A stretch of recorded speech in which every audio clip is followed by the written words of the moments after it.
Hello everyone, welcome to SSTE classes once again. I am Sarita Mittal, your SST teacher.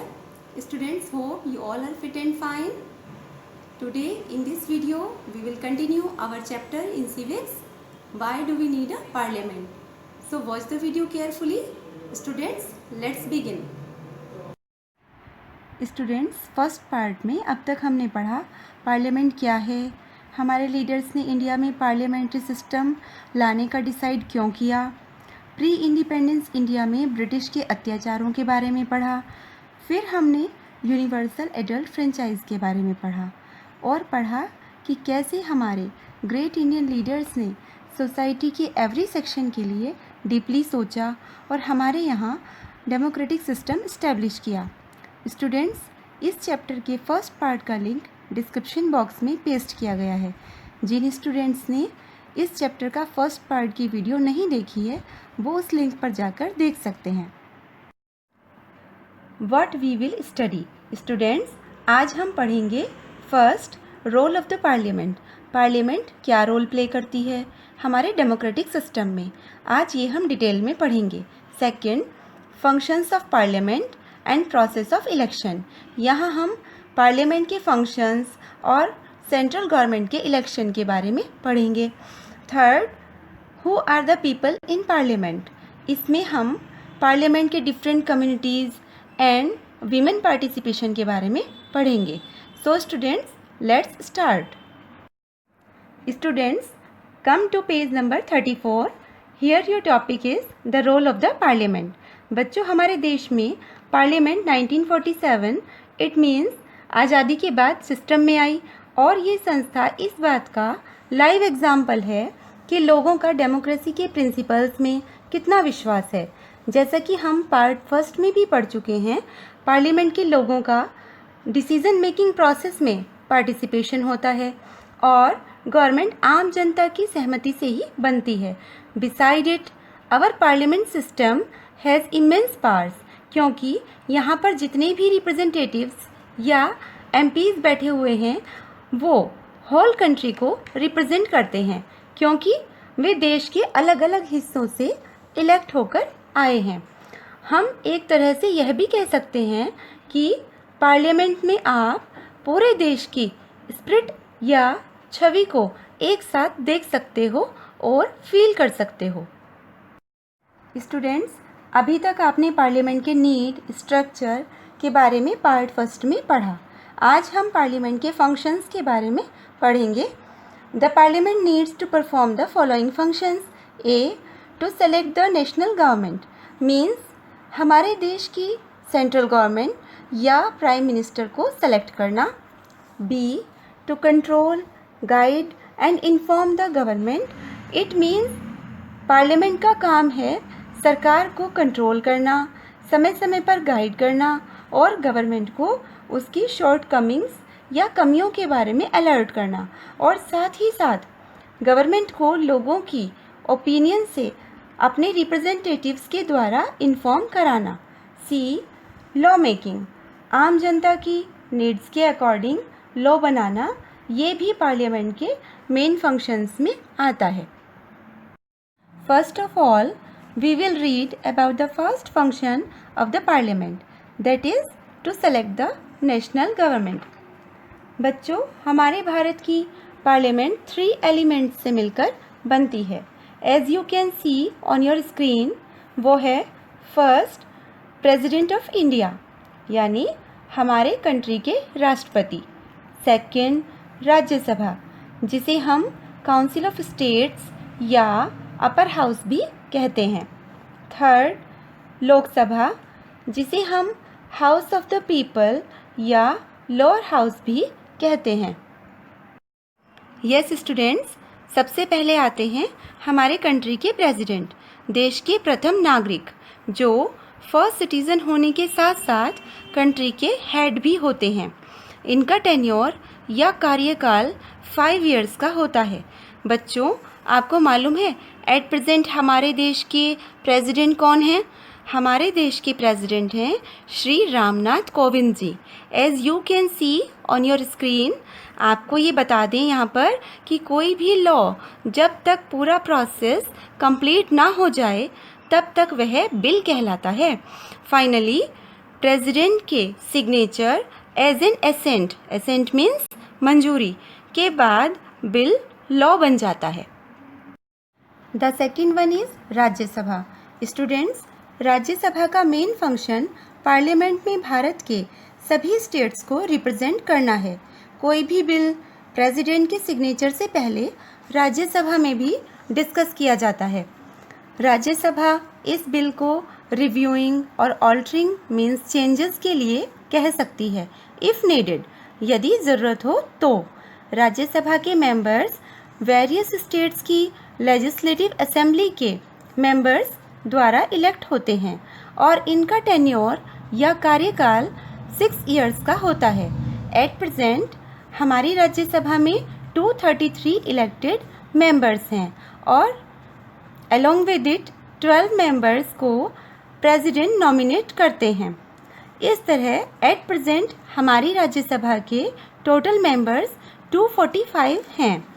बच्चों, यहाँ पर एक और टिप आपको दे दें, अक्सर बच्चे प्रेसिडेंट के द्वारा नॉमिनेटेड जो मेंबर्स हैं, जो कि लोकसभा के 2 मेंबर्स और राज्यसभा के 12 मेंबर्स, उनको लेकर कंफ्यूज हो जाते हैं। यहाँ पर आपको इस ट्रिक से लर्न रखने में इजी रहेगा। राज्यसभा बड़ा हाउस तो बड़ी digit, it means 12 members. Lok Sabha छोटा हाउस तो छोटी डिजिट, इट मीन्स 2 मेंबर्स। ठीक है बच्चों, क्लियर हो गया ना? Now the third one is Lok Sabha. Lok Sabha 5 years के लिए चुनी जाती है। लोकसभा इलेक्शन के टाइम पे कंट्री को छोटे छोटे पार्ट्स में डिवाइड कर दिया जाता है। एज आप पेज नंबर 41 पर मैप में देख सकते हो। इन छोटे छोटे पार्ट्स को कॉन्स्टिट्यूएंसीज कहा जाता है। हर एक पार्टी हर एक कॉन्स्टिट्यूएंसी से अपना एक एक कैंडिडेट खड़ा करती है। उसमें जिस भी पार्टी का कैंडिडेट विन करता है वही MP means member of parliament बन जाता है और अपने एरिया के लोगों को पार्लियामेंट में जाकर रिप्रेजेंट करता है। ये एमपीज़ डिफरेंट पॉलिटिकल पार्टीज़ के हो सकते हैं। सभी एमपीज़ से मिलकर पार्लियामेंट बनती है। ओके स्टूडेंट्स, बच्चों यहाँ इस चैप्टर को और अच्छे से समझने के लिए थोड़ा पॉलिटिकल पार्टीज़ के बारे में जान लेना ज़रूरी है। As you can see on your screen, यहाँ आपको 2 तरह की पार्टीज़ दिखाई दे रही हैं, नेशनल पार्टीज़ और स्टेट पार्टीज़। आइए हम इन पार्टीज़ को 1 बाय 1 समझते हैं। ए, नेशनल पार्टीज़। जैसा कि स्टूडेंट्स आपको नाम से ही मालूम हो रहा है, ये बड़ी या नेशनल लेवल की या राष्ट्रीय स्तर की पार्टी होती हैं। जो पार्टीज़ कई राज्यों में इलेक्शंस में एक्टिव होती हैं उन्हें नेशनल पार्टीज़ की कैटेगरी में रखा जाता है। जैसे आप अपने स्क्रीन पर देख रहे हो, Bharatiya Janata Party BJP, Bahujan Samajwadi Party BSP, communist party, Congress party, इस तरह की नेशनल लेवल की पार्टीज़ हमारे इंडिया में हैं। बी, स्टेट पार्टीज़ और रीजनल पार्टीज़। स्टूडेंट्स, अब बात करते हैं स्टेट पार्टीज़ की, जिनको रीजनल या क्षेत्रीय पार्टीज़ भी कहते हैं। जैसे कि नाम से ही मालूम हो रहा है, ये पार्टीज़ किसी एक क्षेत्र या राज्य में ज़्यादा एक्टिव होती हैं, पूरे कंट्री में ये एक्टिव नहीं होती। स्टूडेंट्स, यहाँ तक आपको अच्छे से समझ आ गया होगा। पार्लियामेंट के इस एलिमेंट को ठीक से समझने के लिए हमें लोकसभा के इलेक्शन प्रोसेस को उतने ही पेशेंस और फोकस के साथ समझना होगा। रेडी बच्चों? लोकसभा में जब इलेक्शन होते हैं, इट मीन्स प्राइम मिनिस्टर की पोस्ट के लिए। तो जैसा कि हम पहले भी बता चुके हैं, the whole country is divided into so many parts, that is constituencies. As you have already seen on page number 41 of your NCERT book, और आप अपनी स्क्रीन पर भी देख रहे हो क्यों क्यों करते हैं डिवाइड, क्या नीड है? क्योंकि पूरे देश में एक ही दिन इलेक्शन कराना पॉसिबल नहीं है। हमें फेयर इलेक्शन कराने के लिए फोर्सेस, ऑफिसर्स, ईवीएम एट्सेट्रा की ज़रूरत होती है।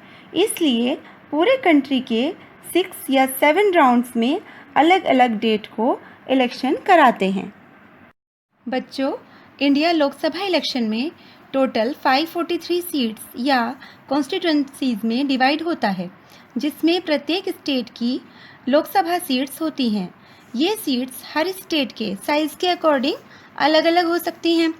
हम अपने यूपी की बात करें तो हमारे यूपी की टोटल लोकसभा सीट्स 80 हैं।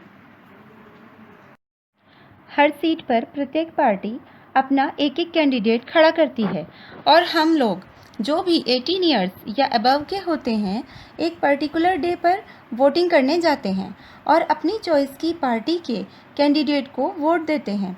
बच्चों, आपको लास्ट ईयर 2019 के लोकसभा इलेक्शन तो याद होंगे ही। जब सारे राउंड पूरे हो जाते हैं तब फिक्स डेट को काउंटिंग होती है और रिजल्ट डिक्लेयर होता है। जिस पार्टी का जो भी कैंडिडेट विन करता है वह न्यू दिल्ली में पार्लियामेंट में जाकर बैठता है, मीन्स वो पार्लियामेंट का मेंबर बन जाता है। इसलिए उसको एमपी, मेंबर ऑफ पार्लियामेंट भी कहा जाता है, क्योंकि आम जनता ने उन्हें वोट करके अपनी पसंद से चुना है।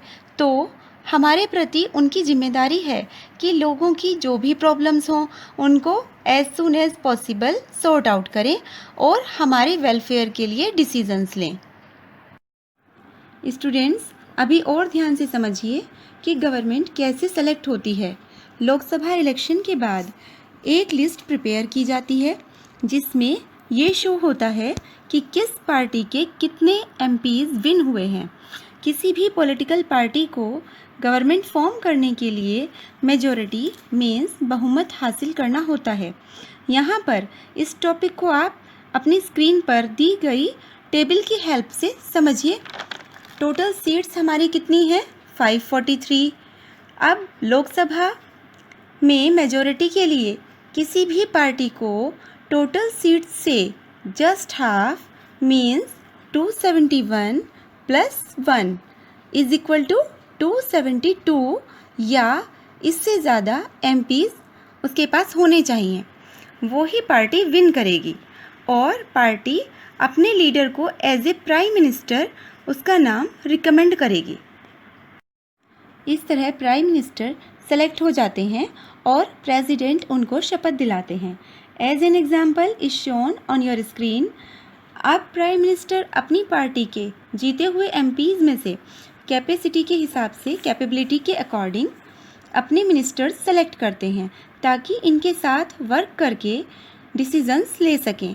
इन्हीं मिनिस्टर्स को अलग अलग departments like health, finance, education etcetera की रिस्पॉन्सिबिलिटीज़ दे दी जाती हैं। ये सभी that is prime ministers and ministers जो लॉ इम्प्लीमेंट करने के लिए एक साथ वर्क करते हैं, इन्हीं को कॉन्स्टिट्यूशन की लैंग्वेज में एग्जीक्यूटिव कहते हैं, जिसे हम आम भाषा में गवर्नमेंट भी कह देते हैं। नाउ स्टूडेंट्स, जो पार्टी विन करती है उसे मेजॉरिटी पार्टी या रूलिंग पार्टी, और जो उससे कम वोट वाली पार्टी मीन्स जो लिस्ट में सेकंड पोजीशन पर रही उसको अपोजिशन या विपक्ष कहा जाता है and it becomes opposition party in Lok Sabha.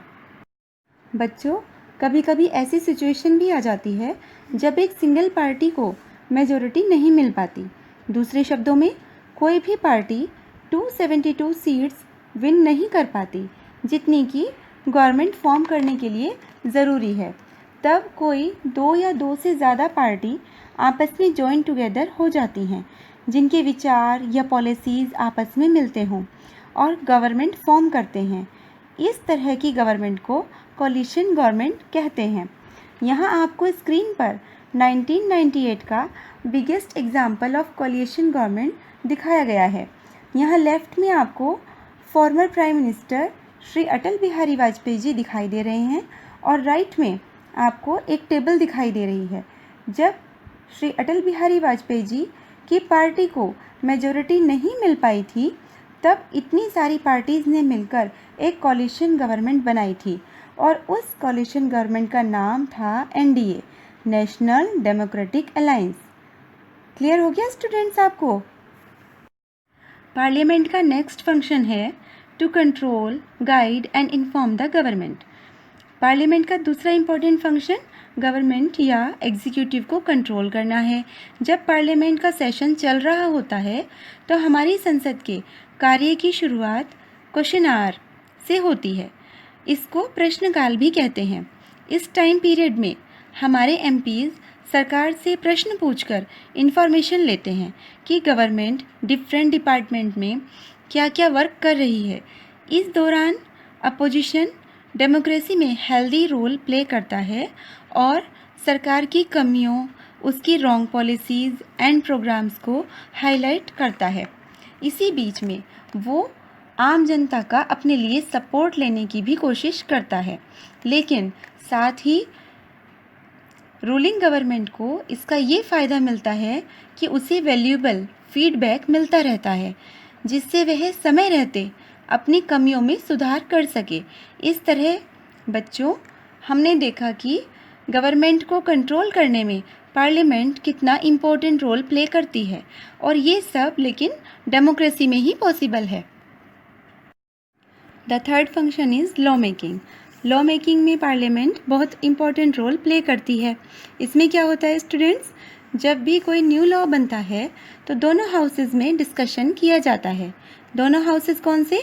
Rajya Sabha and Lok Sabha. और दोनों जगह से अप्रूवल मिलने के बाद फिर फाइनली प्रेसिडेंट उस बिल पर अपनी असेंट या मंजूरी देते हैं और इस तरह से न्यू लॉ बन जाता है। Okay students, now students come to page number 39। Your next topic is who are the people in parliament. इस टॉपिक में आप पढ़ेंगे कि पार्लियामेंट में किस तरह से वीकर सेक्शन, SC/ST कम्युनिटीज़ को अपॉर्चुनिटीज़ देकर आगे बढ़ाने की कोशिश की गई। आज़ादी से लेकर आज तक अगर हम देखें तो active participation from different communities increase हुआ है। समय के साथ साथ लोगों को पॉलिटिक्स में आने की अपॉर्चुनिटीज़ बढ़ी हैं। आगे चलकर एक समय पर यह फील किया गया कि अगर हम अपने कंट्री की प्रॉपर प्रोग्रेस चाहते हैं तो उन लोगों का भी एक्टिव पार्टिसिपेशन कराना होगा जो हिस्टोरिकली मार्जिनलाइज्ड हैं। इट मीन्स इतिहास में कुछ क्रूअल प्रैक्टिसेस के चलते जिनको पीछे छोड़ दिया गया था उन्हें भी साथ लेकर चलना होगा एज हमारी SC/ST कम्युनिटीज़। सो इनके लिए some seats are reserved in the parliament, जिससे कि जो भी MP इन कॉन्स्टिट्यूएंसीज से इलेक्ट होंगे वो दलित एंड आदिवासी के इंटरेस्ट से अच्छी तरह से फैमिलियर होंगे और उनकी प्रोग्रेस के लिए और स्पीडली वर्क कर पाएंगे। बच्चों, एक और एग्जाम्पल देखते हैं। सिमिलरली कुछ सालों से ये भी सजेस्ट किया जा रहा है कि पार्लियामेंट में लेडीज़ के लिए भी सीट्स रिजर्व होनी चाहिए, कि लेडीज़ का भी एक्टिव पार्टिसिपेशन चाहिए। बच्चों, 60 years ago only 4% women MPs थी, जो परसेंटेज अब बढ़कर ओनली 9% हुआ है। आप खुद देख सकते हैं कि वीमेन का percentage total population of the country में 50% है और एक्टिव पार्टिसिपेशन ओनली 9% है। इन कंडीशंस को देखकर कुछ क्वेश्चंस एराइज होते हैं कि क्या हमारा डेमोक्रेटिक सिस्टम रिप्रेजेंटेटिव एनफ है, मीन्स सही तौर पर लोगों का प्रतिनिधित्व कर रहा है, या इसके और इम्प्रूवमेंट की ज़रूरत है। इसके आंसर्स के लिए लगातार वर्क चल रहा है, पर साथ ही साथ हम इंडियंस को भी अपनी स्ट्रेंथ, शक्ति, ड्यूटीज़, जिम्मेदारी और राइट्स, अधिकारों को पहचानना होगा। तभी हम अपने देश को सुपर पावर बना पाएंगे। यहाँ हम एक बार फिर अपने ग्रेट इंडियन लीडर्स के लिए थैंकफुल हैं, जिन्होंने इंडिया में डेमोक्रेटिक सिस्टम इस्टेब्लिश किया। Students, here are some interesting facts about the parliament of India. आप इनको रीड कीजिए, you will enjoy these facts and ये आपकी जनरल नॉलेज को इंक्रीज़ करने में हेल्पफुल होंगे। ओके स्टूडेंट्स, सो स्टूडेंट्स, इस चैप्टर में हमने पार्लियामेंट और अपने डेमोक्रेटिक सिस्टम के बारे में जाना। Now this is the end of this chapter. I hope you have understood it properly. See you in the next video. Till then, take care. Thank you.